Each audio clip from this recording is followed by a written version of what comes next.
This is my review of the BRIKSMAX aftermarket lighting kit for the Back to the Future DeLorean made by Lego.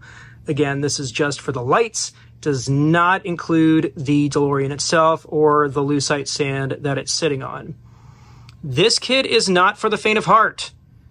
It took a lot of effort. It probably took me as long to add the lights as it did to build the DeLorean in the first place.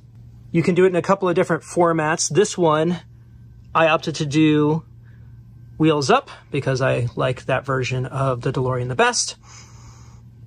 And while it was incredibly labor intensive, and if I'm being perfectly honest, a bit frustrating, you cannot argue with the end result. I can't put into words how cool this looks in person.